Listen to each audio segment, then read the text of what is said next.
I've been known to spit the flows and make it shaky, shaky thing. Poppin', lockin', stoppin', let it hang. Watch us as we drop this hip hop, it's like it stings. We make the whole room drop and everybody sing. We want the funk. We gotta have that funk. We kick it old school, we think we're so cool. We take it back to the past, we gonna act a fool. Enough jumps, the middle finger. Hello. Welcome to Sports Buzz of the National View. I am your host, Scott D. Lewis, here in studio. Back on tape delay. We had our nice little live show last week, but we are sneaking in during this holiday week to do a tape show. We're here Tuesday afternoon. Show will be airing Christmas, day after Christmas, and also next week on New Year's and the day after New Year's as well. So we are happy to be here and give you the sports news that you so desire. We are in studio, of course, Comcast Cable Channel 23, downtown Danbury, Connecticut. Looks like a wet but not snowy Christmas week. Temperatures going up a little bit, as a matter of fact. So no snow for Christmas. Not going to be a white Christmas. It'll be damp, but I guess that's okay. Makes traveling a little bit easier. Usually I have my right-hand man with me behind the camera and on the microphone, Mr. Bob Broad Jr., but he is actually in the director's chair today running things with his production assistant at his side, Connor Fako, the extraordinaire that he is. And maybe we'll get to see Connor later in the show coming out to wish everybody Merry Christmas. So we look forward to that. Bob's show, of course, Spotlight on Tuesday nights at 9 and Wednesdays at 12. And so as a little treat, though, we do have somebody here behind the camera, the reluctant strange man. We talked him into it, said, come on, you've done it before, you can do it again. So let's say hello to one Mr. Strange Man behind the camera and on the microphone for us. Yeah, a strange person is behind the camera today, Scotty. I did make it down here in the drizzle, and so we'll see what happens, all right? All right, we are off and running, so we have a Strange Man Stat of the Week, which we'll get to in a moment. And we'll get to hear some commentary from the Strange Man as well as we go through the topics. We're going straight to the NFL to start the show today. And the Patriots, the Bengals gave the Patriots a little early Christmas present last night in the rainy jungle of Cincinnati, taking out the Denver Broncos, which secured home field advantage throughout the playoffs for the Patriots. That means the AFC Championship runs through Foxborough, and they are happy about that. They had done their work barely in the swamplands against the Jets in what probably was the farewell to one sexy Rexy Ryan, as they played probably their last game against the Jets, headed by head coach Rex Ryan, who will be most likely on the outs as this season wraps up and he is given the boot. But the Patriots hold on for a 17-16 win against the Jets on Sunday. It was a little bit dicey. 4 sacks of Brady in the first half. Didn't look good as they were having some trouble with the banged up offensive line. And, you know, basically every time the Patriots play the Jets, it is a tough game. The Jets have a way of making these games ugly. They have a way of making things difficult. So I have gotten to the point a while ago where I don't take too much out of it. If it's a close game, if it's a blowout, I just want the W as a Patriot fan. And I don't really care how it looked. And I don't read too much in it, you know, getting panicked about, oh, are the Patriots in trouble? They had a hard time with the Jets. They always have a tough time with the Jets. A division rival. They see them twice a year. Rex Ryan, for all his warts, does have a good defensive game plan, and he gets after every team he plays, and he makes things difficult. And right there we saw was probably the key play of the game, the blocked field goal, which was the second time this year the Patriots blocked a field goal against the Jets, and that was critical, as it would have given the Jets a lead with just over 5 minutes left after a Jet interception of Brady late in that game in the fourth quarter. They were down by the point, and the field goal would have given them the lead and forced the Patriots to score to win this game. Instead, big Vince Wilfork got his big paw up in the air and blocked the 52-yarder. And the big play right before that was Geno Smith taking the 10-yard sack after the interception on a 3rd and 4, which set them up for a 52-yarder, made it much more difficult for the Jets.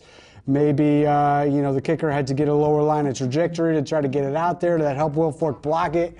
but they should have been lining up for, at worst, a 42-yarder, which is much more makeable than 52. But instead, Geno gets sacked. The Cardinals sin when you can't take a sack. He gets sacked, and Rex Ryan was displeased at the end of that game afterwards, saying so.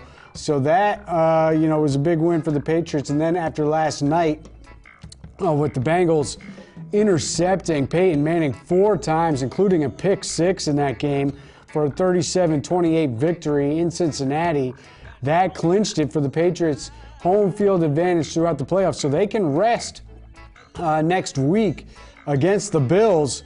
And the Bills also, I don't know if Strange Man saw this, but how about this? The Bills were still in contention for a playoff spot, especially considering what took place on Sunday with some other teams losing, which would have opened the door for the Bills against a resting New England team if they could have just handled their business out there in the black hole. But no, they go to Oakland and they lose 26-24 to the suddenly red-hot Raiders, who have won 3 out of their last 5 games. So, that was a big blow for the Buffalo Bills, who shuffled. Can I say something about that? Yeah, Strangeman, chime in anytime you want. If you look up the stats, Buffalo hasn't won in Oakland since 1966. Although they did win one when Oakland was in LA, and they haven't been in a playoff since 1999. The 15-year drought continues. And if I made 2 comments on the Jets game, because Yeah, I know sure. your Patriots beat my Jets, but I tell you, Patriots were lucky to get out of there with a win. Well, and if you look at the week prior, the 11-16 game, that was the first time in NFL history a score finished 11-16? Yes, 11-16. So the Jets, they're making history, but it's got to be time for a change. I mean, with 4 losing seasons, not getting in the playoffs. And so getting worse each year. I vote to get Sexy Rexy out of there. What's your take on the GM, Idzik? I know a lot of Jet fans are not happy with him. My take last week, I said, was, I think if they were smart, they would actually keep Idzik because he's been straddled to the Rex Ryan regime. He hasn't had his own coach in place, and he's had to build a team around, what Rex Ryan likes, which is defense. And we all know that he's no offensive guru, and basically he's a quarterback killer. But, so what's your take on Idzik? The ownership is going to have to make some tough decisions this year in the offseason. I think that they need a good starting quarterback. I really think so. I think they have to beef up the backfield and secure the line to protect their quarterback. So, in my opinion, there's got to be changes. Got to be changes, and Rex Ryan has had his time there in the swamp, and his time, I believe, is over. Back to that Cincy game, we have the Strange Man stat of the week. Cincy over Denver, we mentioned Peyton Manning had been 8-0 all time. Against Cincy, he falls to 8-1. Jeremy Hill is the stat of the week, however. First rookie running back since 2005 to get 4 140-plus yard rushing games in a season.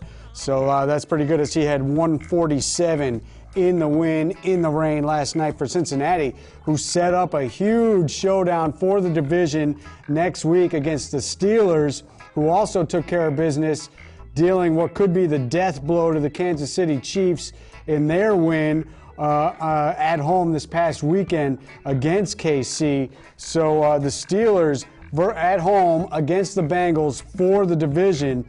Bengals will be coming in at 10-4-1. Steelers at 10-5. A win gives them the division. A loss gives the Bengals the division. Both teams have already clinched a playoff spot, but seeding and all that is still at stake. If Denver, I tell you, if they slip up at the Raiders, who I mentioned are a little bit hot right now, they could fall out of that 2nd seed if the Bengals do prevail against Pittsburgh on Sunday. So the Bengals could actually end up with that 2 seed, I believe, if the Broncos lose in Oakland this coming Sunday as well. Other teams that are still alive, the Texans with a huge win against Baltimore, 25-13 this past week. Baltimore looked to have everything right in place for them. Instead, they go to Houston against a 3rd-string quarterback, and they lose. They fall to 9-6. Houston stays alive, 8-7. The Texans are at the Jaguars, clearly the easiest game of the weekend for any contender, but they do need help. Baltimore is at home against Cleveland. Hoyer will be back under center for the Browns as Johnny Football survives, 1.5 games in the NFL before getting knocked out with injury. He's going to have to heal up in the offseason and get things right if he wants to be the new man in Cleveland. But I think that's actually too early for him, Scotty. I think so. He was clearly not ready. Cincinnati crushed him last week. He got banged up big time this past weekend. In a tight game, actually, they gave the Panthers a run for it, but that was, when Hoyer came back in. And I actually think it's better for Cleveland against Baltimore, and it's actually worse for the Ravens, who need a win, to have Hoyer under center. He was the one who led them to a winning record this year. So that all of a sudden becomes very dicey for Baltimore. But the bottom line is they don't control their own destiny anyways. Even if they win, they need San Diego to lose. The Chargers, coming from behind, down 21 points in San Francisco, rally for a 38-35 victory. And they keep their playoff hopes alive. They now control their destiny. They do have a tough game, however, in Kansas City. And here's a stat of the year. I'm happy, Scotty, because the Chargers are my West Coast team. So. Chargers look good, 9-6. They control their own destiny. KC at home is a very tough place. And, I could see them beating the Chargers. And Kansas City is not eliminated either. I'm not sure who has the tiebreaker if Kansas City and Houston end up tied. But if Baltimore and the Chargers both lose, one of Kansas City or Houston could find their way into the playoffs. And here's a stat of the year for you, strange man. Kansas City has still not completed a single touchdown pass to a wide receiver all season. That's why they call them the Kansas City Chokers. Well, we call them the chefs, but you can call them the chokers. And not pretty for them, where you cannot complete a pass-happy NFL. Unbelievable. You can't get a touchdown to a wide receiver. That seems impossible. Completely impossible. So the AFC picture is like that. 5 teams have clinched, including the Colts, who are resting players, rolled over in Dallas this past weekend. They're sitting back. They're locked into, I think, the 3rd seed, so it's not really going to matter what they do. And they're playing at Tennessee this weekend, so they'll be resting more players. As they got thumped by the Cowboys, the chirpy Cowboys. Man, those Cowboy fans, they start winning some football games, and they just start chirping away. And there we see the Cowboys right there, and DeMarco Murray pounded the Colts 42-7, crushed them, clinched the division after the pathetic Eagles. Unbelievable. Did you see this game Saturday afternoon in D.C.? The Redskins, the Deadskins, who couldn't win a game for their lives, they come up with a huge win, get a huge interception as the Eagles were driving for the go-ahead score late in the game. But Dirty Sanchez throws the pick, and then RG3 shows up, and he hits Pierre Garçon for a big play over the middle, gets them in field goal range, and they kick the game-winning field goal as time expires. And they get it done, knocking the Eagles out of the playoffs. The Eagles lose 3 straight. How did this happen, strange man? Hey, Mark did it. He gave it a good run. He's a former Jet, and nobody thought he could come back and have a year. He looked good at times, but all of a sudden, when the money's there, he couldn't come up with a win, and that's the way it is. Huge interception he throws with the game in the balance and the victory right there. They were down 10. He rallied to tie the game, and it looked like he was going to get a come-from-behind victory against the rival Redskins, but no. The interception sets up the game-winning field goal for the Redskins, and the Eagles at 9-6 eliminated from the playoffs. So the Cowboys at 11-4. Also, Seattle, Arizona, both 11-4. The Seahawks, the hard-charging Seahawks. All right, let's talk about Seattle for a second, strange man. Everybody is back on the Seahawks bandwagon. Well, a great team at home, definitely. Great team at home. Their defense is not giving up any points. Let's take a little look at who they've beaten. They've won 4 in a row right now, and dating back to a couple games they won before the loss at Kansas City. Who have they beaten in their last, handful of games they've won? Carolina in the midst of a pretty pathetic season, not so good. They beat Oakland, who has 3 wins on the year. They beat Bob's New York G-Men at home in a game they actually were losing to the Giants in the second half. They beat Arizona, who was on their second or third string quarterback. Twice they've beaten Arizona. They beat San Francisco, who is terrible, losing to everybody in sight. And they beat the free-falling Eagles, who've lost 3 straight to fall out of the playoffs. So I don't know that we need to get overly excited and say that the Seahawks are all the way back. They did put up huge numbers against Arizona offensively this weekend, but before that, they hadn't gone over 19 points in a game in about a month and a half. So I'm still not convinced offensively they have the balance they had last year. Defensively, they look to be back, but if you look at who they've beaten, not so sure I agree. Remember, they lost to Dallas, and, so that, if it comes to a tiebreaker, could come into play, although I don't think that's going to happen because Detroit and Green Bay are also 11-4, and they play each other for the division. Yes. So there could be a 3-way tie. That should be a good game. If Seattle beats the Rams, and they will be at home against them, and then either the Lions or Packers will move to 12-4, Cowboys will move to 12-4. If they beat the Redskins, there will be a 3-way tie, most likely, atop the NFC, which throws the head-to-head tiebreaker out the window. So the Cowboys cannot get past the Seahawks, I don't believe, even though they beat them head-to-head. The tiebreaker will go to best conference record, and Seattle is 9-2 in conference right now, so they would get, I believe, that tiebreaker. So it's set for them if they beat the Rams to get home field, and Arizona would fall to the wild card, and then the Cowboys would probably be 2 seed, maybe a 3rd seed. I'm not sure where they shake out against either the Lions or Packers at come tiebreaker time. So Lions and Packers for the division, that's a huge game. It's in Green Bay. And then we also have, for the division, Panthers at Falcons. How about that? The Dirty Birds head down to New Orleans this weekend and hand the Saints their 5th straight home loss on the season. Something unthinkable that the Saints could lose 5 games in a row in the Dome at home, but the Falcons pounded them, and they did it handily, 30-14. So that sets up a showdown of Carolina, the defending Southern Conference champion. They came out last year. Remember, they're 6-8-1, going against the Falcons at 6-9. Winner of that gets a home playoff game and the division title. And we'll see who they end up playing. So that's a big game right there. The Saints fell apart. Isn't that right, Scotty, basically? Yeah, I mean, that's just unreal that they would lose 5 straight home games this year, which is unthinkable, but that they could do that. I don't know. There could be a big shakeup down there because that is pretty pathetic. So those are the games to watch. But the quarterback, he has a long-term contract, so they're not going to do anything there. He's getting up there in age, and his performance is not good. Since Bounty Gate, they've been going downhill. Sean Payton's been there a while. He did win them that Super Bowl, but this was really a stunning loss, or a stunning season of defeats for the Saints, who just do not look like the same team that they were at one point in time. So 5 teams clinched in the NFC. The Panthers and Falcons only remaining teams with a chance to make the playoffs, but there is home field implications going on. We'll see how that shakes out. So some things still yet to be determined in the NFL. All right, let's get to some college basketball.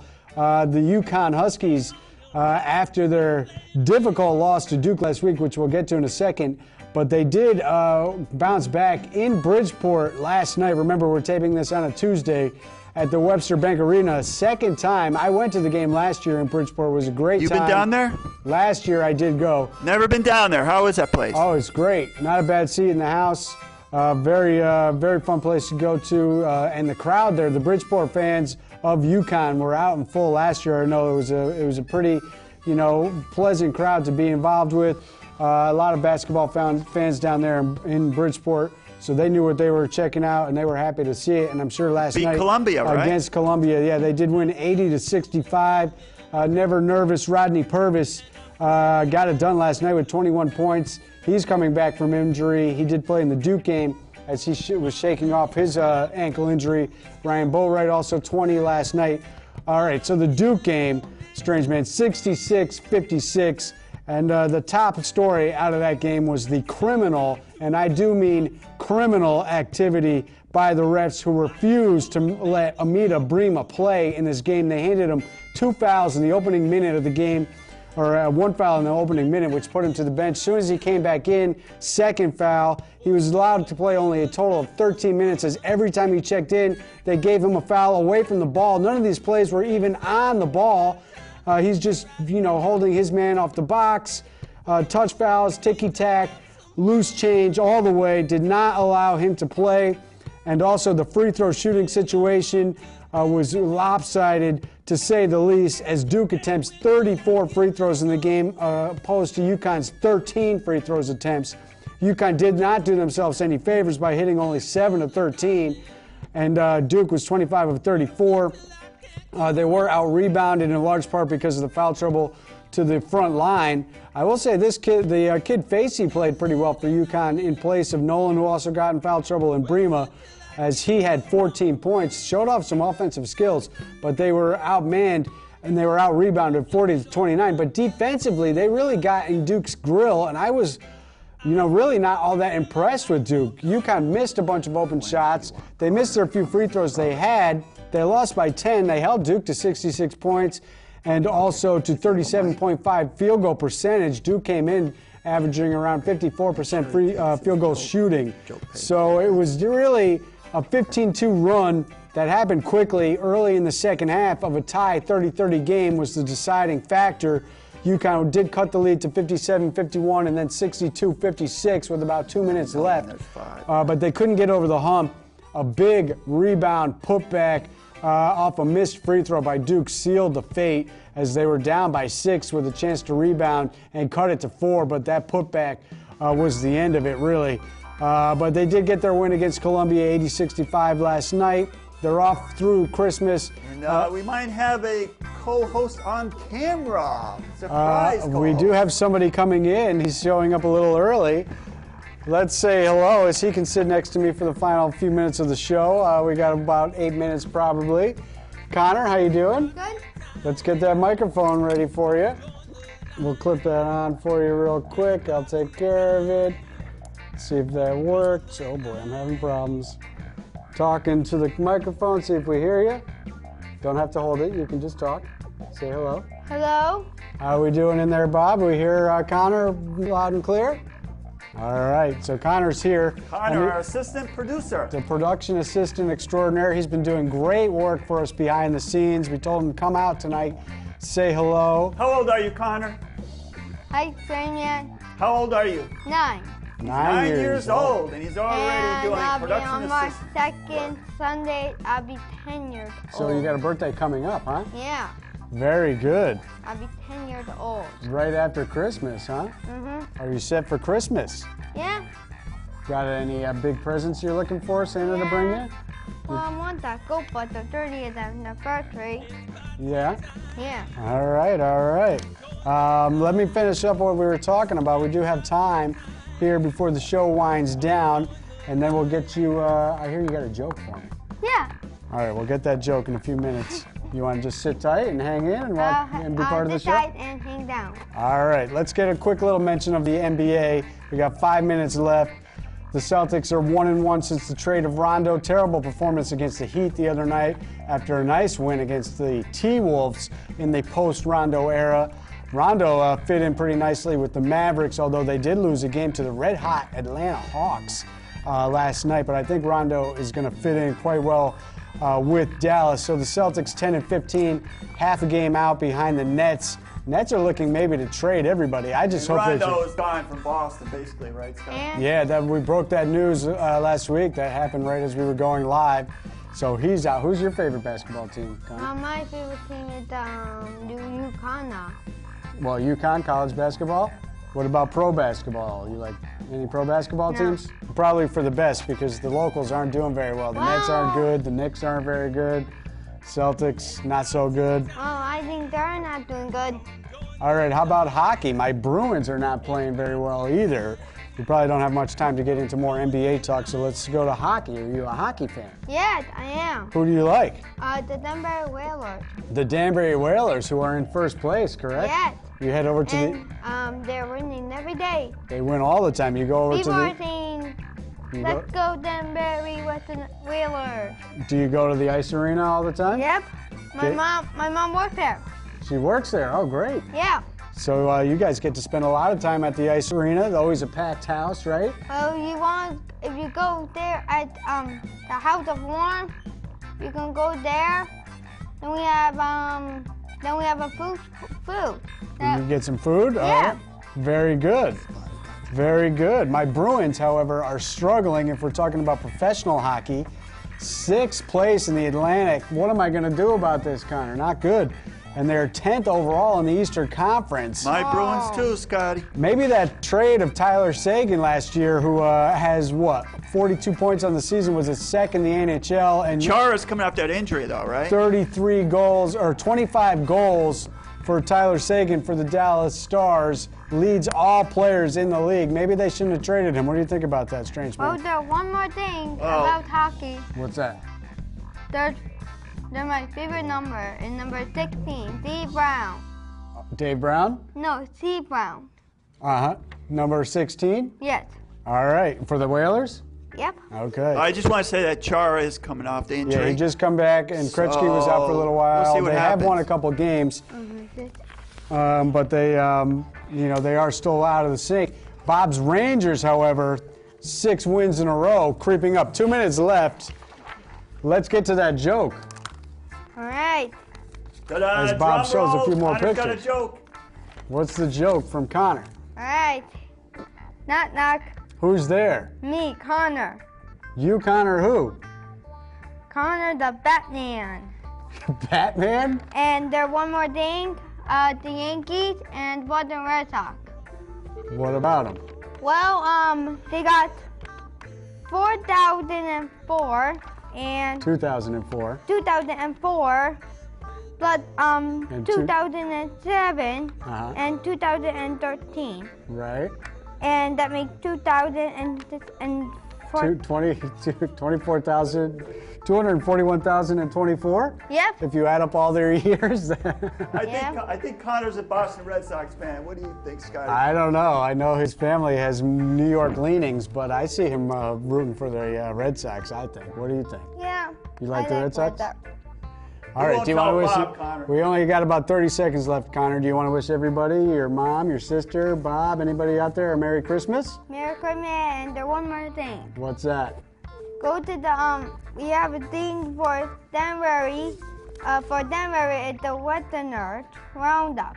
The Westerners Roundup. Yeah, we got the paper right here, and they announced their new head coach. The new head coach is Ryan Smith. Ryan Smith, the new man. We will talk about him plenty coming up as the show winds down. Merry Christmas to everybody. We will see you after the new year. Stay safe and healthy. Thanks for Merry tuning in. Christmas, everyone. Merry Christmas and a Happy New Year.